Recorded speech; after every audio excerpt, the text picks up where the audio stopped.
Je vais vous souhaiter le bonjour à vous qui écoutez ce message en ligne, à Eva en ligne. Alors, nous sommes aujourd'hui le dimanche 6 décembre. Puis, nous sommes, il faut l'avouer, dans des temps difficiles, des choses qu'on n'a jamais connues depuis qu'on est au monde. Pour la majorité d'entre nous, on n'a jamais connu de temps aussi particulier, difficile sur le plan économique, sur le plan social, sur le plan politique. En fait, vous comme moi avons pris la nouvelle cette semaine qu'il n'y aurait pas de rencontre ou de réunion de famille à Noël. C'est une demande du gouvernement du Québec. Et moi, je suis pas surpris de cette annonce-là. En fait, j'avais déjà convenu, moi, dans mon cœur, j'en avais déjà parlé avec Nathalie, qu'on ne ferait pas de rencontre ou de réunion pour éviter toute contagion. Puis, je sais que c'est très difficile pour plusieurs. Noël, c'est la période la plus effervescente de l'année, je dirais. C'est la fête religieuse ou non religieuse parce que beaucoup fêtent Noël maintenant, non pas pour la naissance de Jésus, mais pour toutes les festivités qui entourent la fête de Noël. Ça a été une décision difficile de la part du gouvernement. C'est pas facile. Je trouve quand même c'est les gens qui nous dirigent courageux de revenir et d'être capable de revenir en arrière également. Malgré les critiques, il savait qu'en en annonçant finalement l'interdiction de se réunir, il recevrait une vague de critiques. Mais c'est clair pour moi dans mon esprit, j'espère aussi que ça l'est dans le vôtre, que l'intention derrière tout ça, c'est de sauver des vies. C'est d'alléger le système de santé. D'ailleurs, les gens qui travaillent dans le système de santé ont tous dit « ouf, merci ». Parce que ça commence à déborder au Québec. Et puis, moi, je veux vous dire aussi qu'il n'y a pas un gouvernement intelligent ou sensé qui prendrait plaisir à faire une situation comme celle-là, surtout à cause des impacts économiques que cela apporte. Vous savez que les gens qui parviennent à la tête d'un gouvernement, que ce soit une province ou un pays, ça arrive une fois dans leur vie, puis ils veulent laisser un héritage derrière eux. Et puis, malheureusement, en période de pandémie, il n'y a aucun gouvernement qui peut vraiment laisser un bel héritage, sinon que d'avoir fait connaître, ou enfin que l'histoire dise un jour que ce gouvernement a vraiment voulu protéger la population. Donc, c'est pas par plaisir. Puis moi, je vous encourage comme chrétien bien à obéir aux autorités. Et le premier texte qu'on va voir ensemble aujourd'hui, c'est celui-ci qui vient de Tite.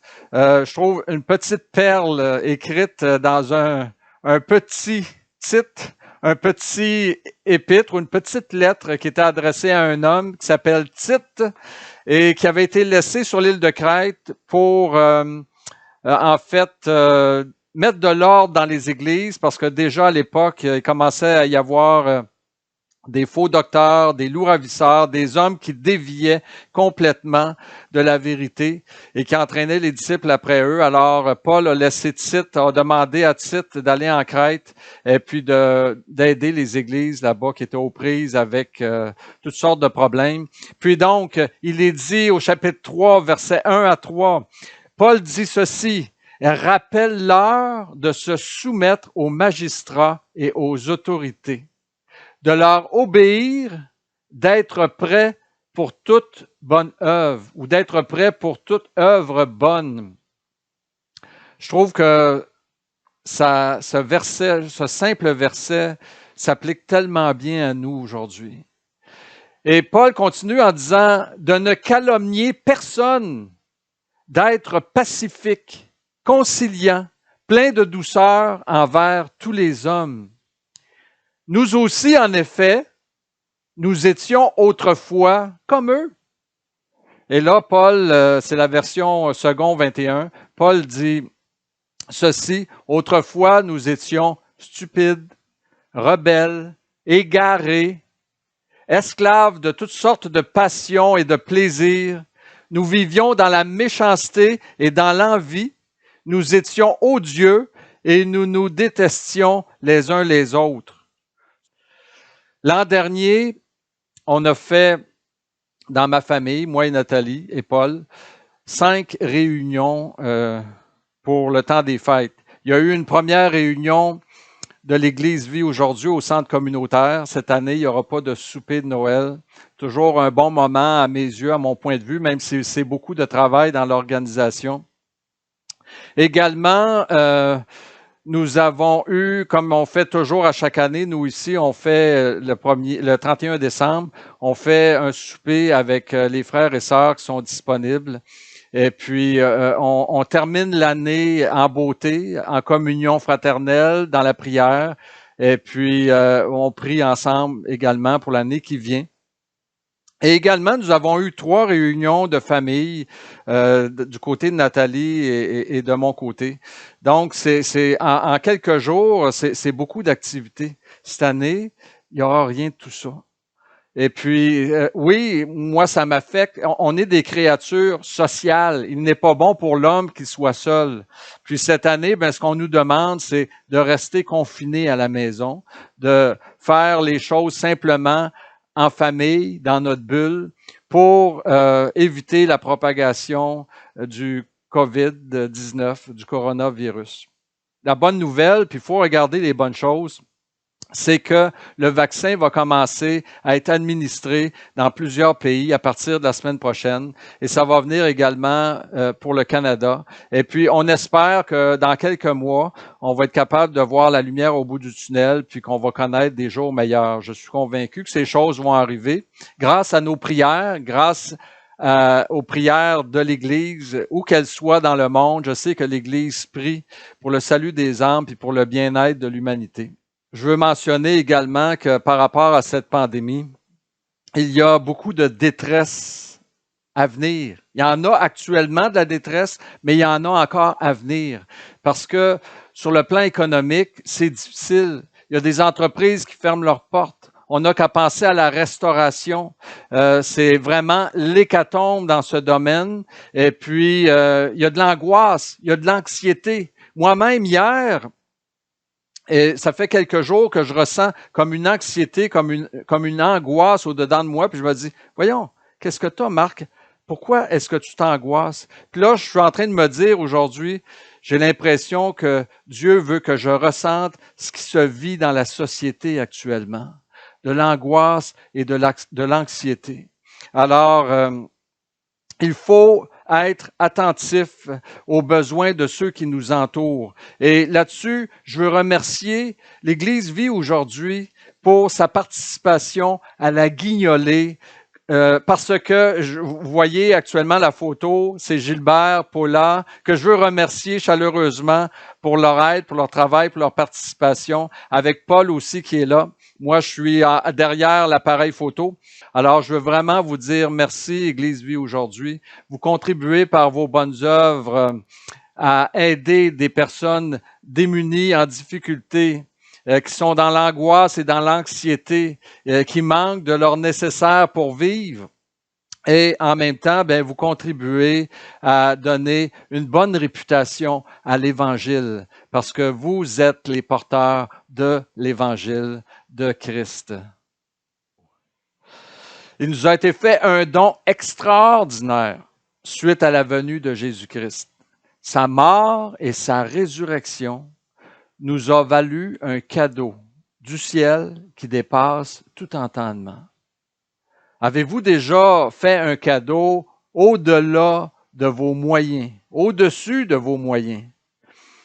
Vous aimez quelqu'un, votre femme, votre mari, puis là, à un moment donné, c'est sa fête ou c'est le temps des fêtes, c'est votre anniversaire de mariage, ou encore vous avez un enfant, c'est sa fête, c'est Noël, il y a une circonstance qui s'y prête, puis là, vous ressentez tout à coup un amour profond, puis là, vous dites, mais quel cadeau je pourrais donner qui va démontrer tout l'amour que j'ai pour lui ou pour elle.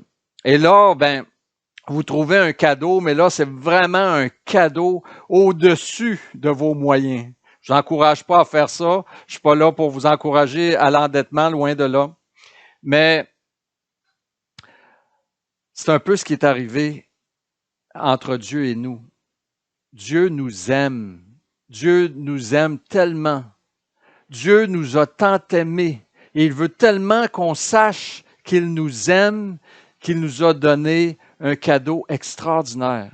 Oui, il y a Jean 3,16 qui nous dit que Dieu a tant aimé le monde qu'il a donné son Fils, Jésus. Alors oui, dans un premier temps, Dieu nous a donné son Fils, Jésus-Christ. Mais ça va plus loin que ça. Son cadeau va encore beaucoup plus loin que ça. Et je veux le lire avec vous dans Acte 2, versets 38 à 39. Je veux lire ce passage qui nous parle du cadeau que nous avons reçu. Alors, c'est la première prédication qui est faite sous les temps de la grâce, c'est le jour de la Pentecôte. Le Saint-Esprit vient d'être donné, vient d'être offert aux disciples qui sont là. Et puis, Pierre prêche à la foule. Et puis, voici ce qui est dit. Pierre leur dit, « Repentez-vous et que chacun de vous soit baptisé au nom de Jésus-Christ pour le pardon de vos péchés et vous recevrez le don du Saint-Esprit. Car la promesse est pour vous, pour vos enfants et pour tous ceux qui sont au loin, en aussi grand nombre que le Seigneur, notre Dieu, les appellera. » Alors, c'est important. Voyez-vous, le don du Saint-Esprit. Voilà le grand cadeau qui nous est fait, qui nous est donné, qui est à nous, qui est en nous. Et puis, c'est un cadeau dont la valeur est inestimable. Le titre de mon message aujourd'hui, c'est « L'Esprit en nous ». L'Esprit de Dieu. Il est en nous. Et ça, on ne le réalise pas suffisamment. Pour comprendre l'importance de ce don, donc, je vais utiliser la lettre de Paul aux Corinthiens. Paul a écrit 2 lettres qui nous sont parvenues, probablement une troisième qu'on ne connaît pas. Mais Paul a écrit donc ces lettres, 1 Corinthiens, 2 Corinthiens, qui sont très riches en instructions et malheureusement qui sont sujettes à interprétation. Et puis, c'est ce qui fait beaucoup de disparités dans le mouvement chrétien à cause des interprétations des lettres de Paul. Et c'est probablement la raison pour laquelle Pierre a écrit ce que je vais vous lire dans quelques secondes. Il avait sans doute lu les lettres, les 2 lettres, peut-être 3 lettres aux Corinthiens avant d'écrire ceci. Dans 2 Pierre au chapitre 3, verset 16, il parle de Paul en disant... C'est ce que Paul fait dans toutes ses lettres, où il parle de ces choses dans lesquelles il y a des points difficiles à comprendre, dont les personnes ignorantes et mal affermies tordent le sens comme celui des autres Écritures pour leur propre ruine. Et oui, malheureusement, je vois beaucoup encore en ce moment des groupes, des gens, des hommes qui se disent hommes de Dieu, qui prennent des passages des Écritures, qui prennent des passages que Paul a écrits et qui en tordent le sens et puis qui entraînent les disciples après eux vers n'importe quoi. Donc, une des clés d'interprétation de Corinthiens, des 2 épîtres qui nous sont parvenus, c'est la suivante, la division. L'apôtre Paul, par plusieurs arguments et de toutes sortes de façons, cherche à ramener à Corinthe l'unité. D'autant plus que ceux qui sont en train de créer de la division à Corinthe sont en train également de décrier le ministère de l'apôtre Paul et de l'abaisser pour pouvoir élever d'autres personnes qui vont se glorifier et qui vont entraîner les Corinthiens après eux et non pas à la suite de Jésus-Christ. Un des arguments que Paul utilise, c'est que Dieu leur a donné le Saint-Esprit pour arrêter de réfléchir et d'agir selon l'esprit de l'homme. Et c'est là où je veux vous amener dans la lettre aux Corinthiens. Je veux lire un passage qui est dans 1 Corinthiens au chapitre 2. Et puis là, je vous encourage à être attentif. C'est probablement le moment parfois où ceux qui écoutent les messages en ligne ont le plus de difficultés. C'est quand on se met à lire le texte de la parole de Dieu. Et pourtant, cette période ou cette partie du message est extrêmement importante, puis je vous demande d'être attentif. Essayez, là, faites des efforts pour être attentif et pour lire avec concentration le passage suivant. 1 Corinthiens, chapitre 2, versets 7 à 16. Alors, Paul dit, non, nous annonçons la sagesse de Dieu mystérieuse et cachée, celle que Dieu, avant tous les temps, avait préparée d'avance pour notre gloire. Cette sagesse, aucun des chefs de ce temps ne l'a connue, car s'il l'avait connue, il n'aurait pas crucifié le Seigneur de gloire. Mais, comme il est écrit, ce que l'œil n'a pas vu, ce que l'oreille n'a pas entendu, ce qui n'est pas monté au cœur de l'homme, Dieu l'a préparé pour ceux qui l'aiment. Et moi, je pense souvent à ce petit verset lorsque je parle de l'Évangile à des gens qui ne connaissent pas Dieu, parce qu'on leur annonce des choses, on leur dit des choses que c'est comme, wow, c'est tellement, me semble, difficile à croire. L'œil n'a pas vu, l'oreille n'a pas entendu, c'est même pas monté au cœur de l'homme qu'il y ait une résurrection de tous ceux qui ont cru en Christ, les morts d'abord, puis nous, les vivants, qui allons être transportés sur la nuée à la rencontre du Seigneur dans les cieux. Eh bien, j'avoue que c'est comme, je comprends les gens qui nous écoutent, à qui on annonce l'Évangile, de la difficulté. Mais c'est quand même la réalité que Dieu a pour nous. Et donc, Paul dit au verset 10, « Or, c'est à nous que Dieu l'a révélé par son Esprit, car l'Esprit examine tout, même les profondeurs de Dieu. En effet, qui parmi les hommes connaît les pensées de l'homme, si ce n'est l'Esprit de l'homme qui est en lui? De même, personne ne peut connaître les pensées de Dieu, si ce n'est l'Esprit de Dieu. Or, nous n'avons pas reçu l'Esprit du monde, mais l'Esprit qui vient de Dieu, afin de connaître les bienfaits que Dieu nous a donnés par sa grâce. Et nous en parlons non avec les paroles qu'enseigne la sagesse humaine, mais avec celles qu'enseigne l'Esprit. Ainsi, nous employons un langage spirituel pour exprimer ce qui est spirituel. Mais l'homme naturel n'accepte pas ce qui vient de l'Esprit de Dieu, car c'est une folie pour lui. Voyez-vous ce que je vous disais tout à l'heure? C'est une folie pour lui. Il est même incapable de le comprendre parce que c'est spirituellement qu'on en juge, et j'oserais dire ici, parce que c'est avec l'Esprit de Dieu en nous qu'on peut vraiment comprendre et saisir ces choses que Dieu met en réserve pour nous. L'homme dirigé par l'Esprit, au contraire, juge de tout et n'est lui-même jugé par personne. En effet, qui a connu la pensée du Seigneur et qui pourrait l'instruire? Or, nous avons la pensée de Christ. OK, je vais prendre une illustration pour que vous compreniez bien ce que Paul essaie de nous enseigner. Parce que, en fait, l'apôtre Paul utilise en quelque sorte une parabole pour nous parler, pour nous faire comprendre la grandeur de l'œuvre du Saint-Esprit en nous, puis la nécessité d'avoir le Saint-Esprit en nous. Pour ceux qui ont des animaux de compagnie, vous allez bien me comprendre. Et puis pour ceux qui n'ont pas d'animal de compagnie, imaginez que vous en avez un. Donc, vous avez un chien, vous avez un chat, vous avez un oiseau chez vous. Et puis, cet animal a l'esprit de l'animal en lui. Et vous êtes un être humain. C'est sûr que, bon, il y en a qui vont dire, « Ah oui, mon animal, il me comprend. » OK?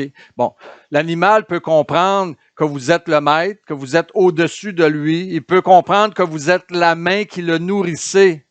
Mais je vous dirais qu'il lui manque bien des choses dans sa compréhension pour être capable de vous comprendre. Mais supposons, par exemple, qu'on réussisse à prendre votre esprit à vous et qu'on puisse le mettre dans le corps de votre animal de compagnie.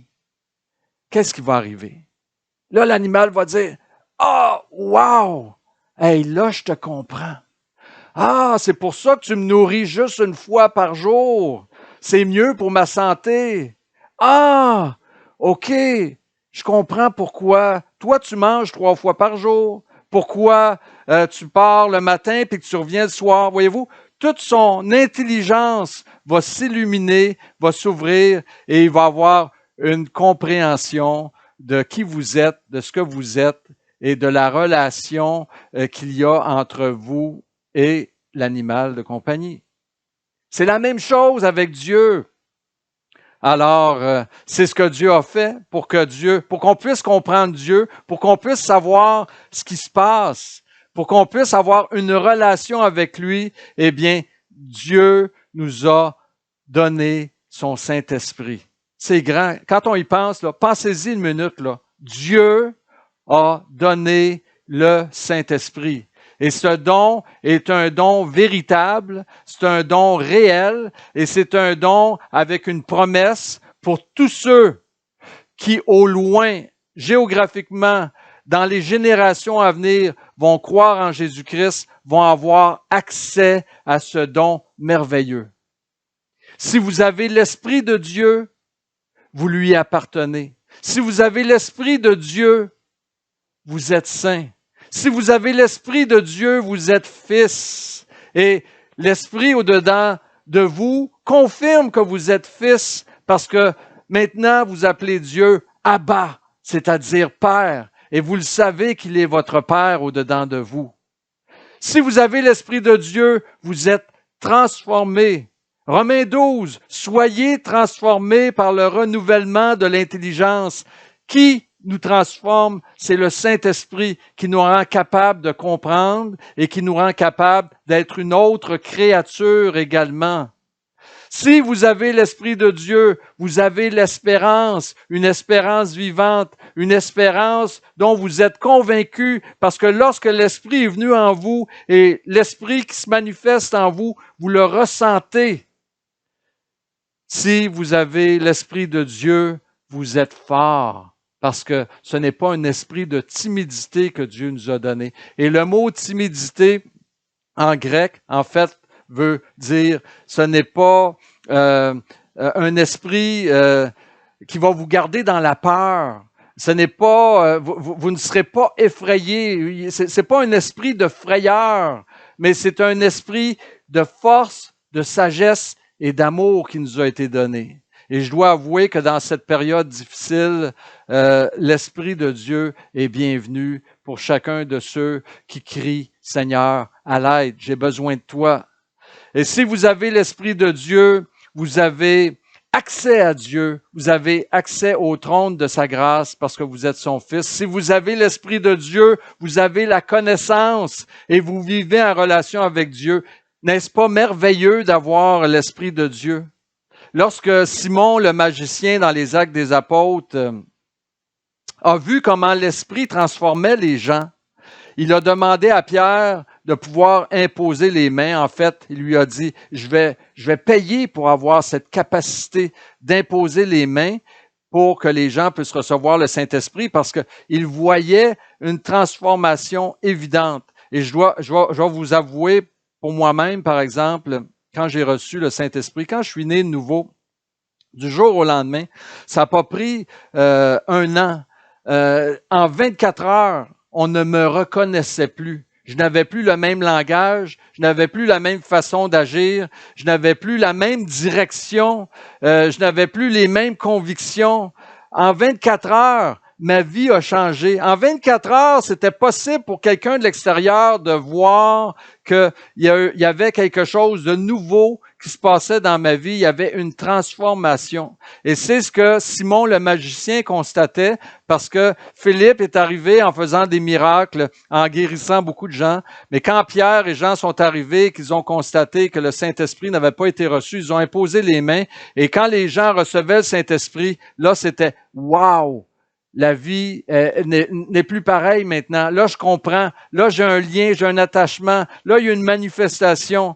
Et il s'accomplissait à ce moment-là ce que Jésus a annoncé par rapport à la nouvelle naissance lorsqu'il parlait à Nicodème. Tu peux pas rentrer dans le royaume des cieux si tu ne nais d'eau et d'esprit. Si tu ne reçois le Saint-Esprit. Tu sens le vent sur toi, mais tu sais pas d'où il vient ni où il va parce qu'il est invisible. Il en est ainsi pour quiconque naît du Saint-Esprit, pour quiconque reçoit le don du Saint-Esprit. Ça change une vie.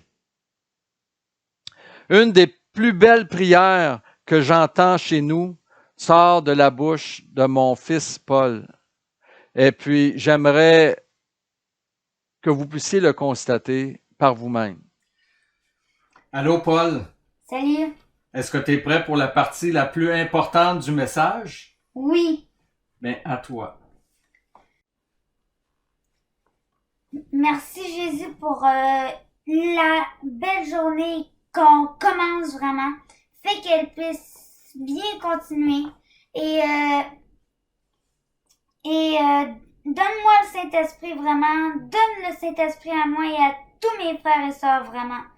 Donne-nous le Saint-Esprit pour qu'on puisse rentrer dans le royaume des cieux et qu'on puisse croire en toi vraiment. Bénis tous ceux qui ont l'Église aujourd'hui, par le nom de Jésus, t'as pris. Amen. Amen. Merci beaucoup, Paul. Certains diront, moi, je veux le Saint-Esprit et qu'est-ce que je dois faire pour l'avoir? Des bonnes œuvres, des offrandes, l'obéissance à la loi, me cloîtrer et m'isoler de ce monde corrompu? Non, désolé. Il n'y a rien de tout ça qui va vous donner le Saint-Esprit. La parole de Dieu dit que c'est par grâce que vous êtes sauvés. Et c'est aussi par grâce que vous pouvez recevoir le Saint-Esprit. Mais c'est quoi ça, la grâce? En fait, il faut comprendre sur la grâce que tout est grâce dans la création de Dieu. Sachez que Dieu a créé toutes choses par pure grâce. Dieu est le créateur de l'univers. Dieu a créé toutes choses et tout a été fait par pure grâce. Avant la création du premier atome, avant la création de quoi que ce soit dans l'univers, invisible ou visible, il y avait Dieu. Dieu existait. Et on sait maintenant, avec la venue de Christ, que Dieu existe en 3 personnes. Et sachez ceci, c'est qu'il ne manquait absolument rien à Dieu pour qu'il dise « Ah ben là, ça commence à être ennuyant, juste nous 3 ensemble. On va créer l'univers puis on va se faire plaisir. » Non, Dieu était entièrement satisfait en lui-même, comblé. Il avait la plénitude et ils vivaient une parfaite communion ensemble, Père, Fils et Saint-Esprit. Or, Dieu, par pure grâce, a décidé de créer l'univers. C'est une grâce qui fait à toute chose qui existe d'exister.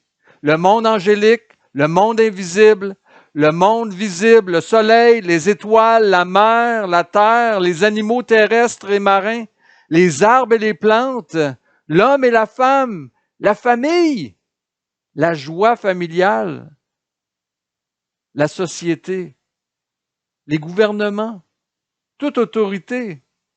Tout est pure grâce, tout a été donné par Dieu. L'existence est une grâce, même si il y a des contreparties à la joie, à la paix, à la richesse, à la santé, à la liberté, à l'abondance. C'est un peu, et je ne vire pas dans l'ésotérisme, ne soyez pas inquiets, c'est un peu le yin et le yang. On dirait que étant donné qu'il y a la joie, il y a aussi la peine. Étant donné qu'il y a la richesse, il y a aussi la pauvreté. Étant donné qu'il y a la santé, il y a aussi la maladie. Étant donné qu'il y a la lumière, il y a les ténèbres. Étant donné qu'il y a la vie, il y a également la mort. Mais en tout cela, tout ce qui a été donné par pure grâce. Et d'ailleurs, nous, comme chrétiens, on reçoit comme enseignement dans la parole de Dieu, Philippiens au chapitre 1, verset 29, car il vous a été fait la grâce par rapport à Christ, non seulement de croire en lui, mais encore de souffrir pour lui. Donc, même la souffrance comme chrétien est une grâce. Et il était donc normal, puisque tout est grâce dans l'univers, il était donc normal aussi que nous soyons sauvés par grâce et que nous recevions le Saint-Esprit par pure grâce. C'est un don extraordinaire, je le répète encore. C'est un don hors de prix. Rien ne peut acheter le Saint-Esprit. Et c'est un don qui nous a été donné gratuitement. Jésus, en fait, a tout accompli pour qu'on puisse l'avoir. Il y a quand même eu un prix de payer pour qu'on puisse l'avoir. Nous, on ne paye rien, mais Jésus a payé le prix pour qu'on puisse recevoir le don du Saint-Esprit. D'ailleurs, dans Jean, au chapitre 19, verset 30, la dernière parole de Jésus-Christ fut celle-ci. La dernière parole de Jésus, lorsqu'il était dans la chair, fut celle-ci. Et quand Jésus prit le vinaigre, il dit, « Tout est accompli. » Et baissant la tête, il rendit l'esprit. Qu'est-ce que Jésus a tout accompli? Pourquoi dit-il « Tout est accompli » ? De quoi parle-t-il? Il parle de notre salut et il parle dorénavant de la possibilité de recevoir le don du Saint-Esprit. Merveilleux Saint-Esprit, merci d'être en moi. Merci de me permettre de parler de toi. Merci d'être éclairé par toi. Merci d'être conduit également, d'être fortifié. Merci, Saint-Esprit, de me sanctifier. Merci pour toute l'œuvre que tu fais en moi et par moi également. Comment obtenir le cadeau de la grâce? Comment obtenir le don du Saint-Esprit? Pour ceux qui nous écoutent, c'est très simple. Premièrement, donc, rappelez-vous que ce don merveilleux, que ce cadeau hors de prix a été payé par Christ à la croix. Et ce que vous avez à faire maintenant, c'est le demander avec foi et avec persévérance. Luc 11:13, Jésus dit ceci, « Si donc, méchants comme vous l'êtes, vous savez donner de bonnes choses à vos enfants, à combien plus forte raison le Père céleste donnera-t-il le Saint-Esprit à ceux qui le lui demandent? » Oui, c'est bien écrit. Moi-même, ce fut la prière que j'ai faite quelques semaines avant ma conversion. J'ai réalisé quelques mois plus tard dans mes lectures que, effectivement, regarde donc ça, j'ai prié peut-être une dizaine de semaines avant de connaître le Seigneur et de naître de nouveau. J'ai prié seul dans la maison, sur le bord d'une fenêtre, je me souviens, je me suis mis à genoux et j'ai dit, « Seigneur, envoie-moi ton Saint-Esprit. Si j'ai ton Saint-Esprit en moi, je vais comprendre, je vais avoir la réponse à toutes mes questions existentielles. » Et je vous le dis, je vous assure que j'ai fait cette prière-là. J'avais commencé à lire dans la Bible et je ne comprenais rien, mais j'avais entendu parler, non seulement par la Bible, mais par d'autres mouvements également, que le Saint-Esprit existait. Alors, j'ai fait cette prière que Jésus dit de faire et elle s'est accomplie pour moi et elle va s'accomplir pour toi aussi si tu le demandes sincèrement. Deuxièmement, il faut croire en Jésus-Christ. Oui, demander le Saint-Esprit, mais également joint à cela, croire en Jésus-Christ. Éphésiens chapitre 1, verset 13. En lui, vous aussi, après avoir entendu la parole de la vérité, l'évangile de votre salut, en lui vous avez cru et vous avez été scellés du Saint-Esprit qui avait été promis. Voyez-vous l'unité de la parole de Dieu. Il y a une unité dans la parole de Dieu. Prenons tous les livres, les 27 livres du Nouveau Testament et tous s'entendent. Tous ceux qui ont écrit s'entendent pour dire, si tu crois en Christ, tu vas recevoir le Saint-Esprit qui a été promis et qui va sceller ton âme, qui va te sceller pour le jour du salut, qui s'en vient bientôt, pour l'avènement du Seigneur Jésus, qui s'en vient bientôt. À vous qui avez le Saint-Esprit, je dis ceci. Vous avez reçu un don extraordinaire, exceptionnel. Rien n'est comparable à ce don que vous avez en vous. Rien n'est comparable, aucune richesse, aucune personne, absolument rien, aucun événement, aucun sentiment, rien n'est comparable à ce don que vous avez reçu. Et je vous encourage à prendre soin de ce don, à ne pas négliger le don du Saint-Esprit qui est en vous et à ne pas négliger les dons que le Saint-Esprit vous communique. Il a fait de vous une lumière, soyez la lumière du monde. Il a fait de vous le sel de la terre, soyez le sel de la terre. Il a fait de vous un témoin de Jésus-Christ, soyez autour de vous, pour vos familles, pour vos amis, pour les gens avec qui vous travaillez, pour vos voisins, pour ceux que Dieu met sur votre route, soyez un témoin de Jésus-Christ.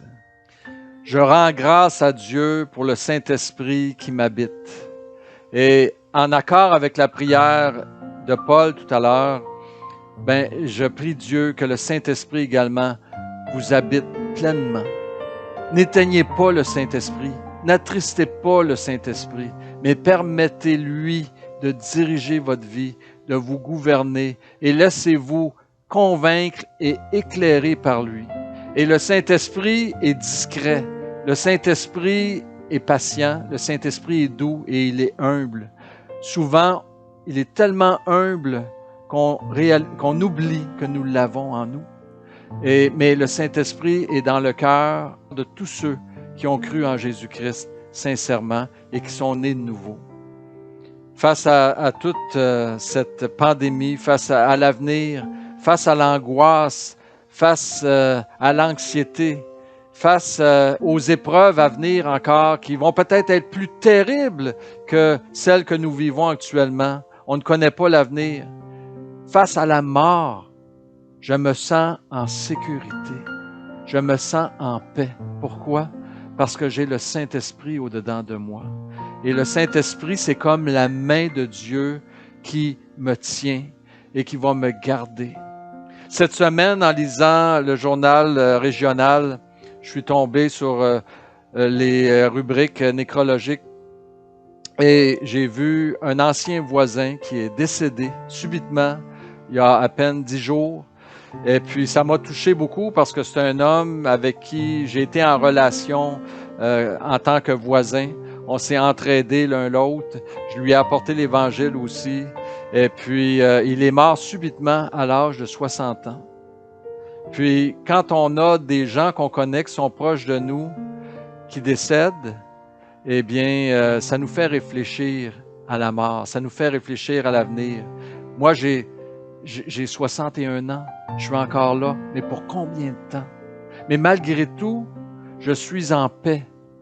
Je suis en paix parce que le Saint-Esprit m'a convaincu et me convainc à tous les jours que je suis le Fils de Dieu et que j'ai une place dans le ciel. À ceux qui auraient été touchés par ce message et qui aimeraient recevoir le Saint-Esprit, je vous invite à communiquer avec nous à eva.sherbrooke@gmail.com. Ça nous fera plaisir de vous répondre et de vous aider à connaître le Saint-Esprit, à le recevoir par grâce.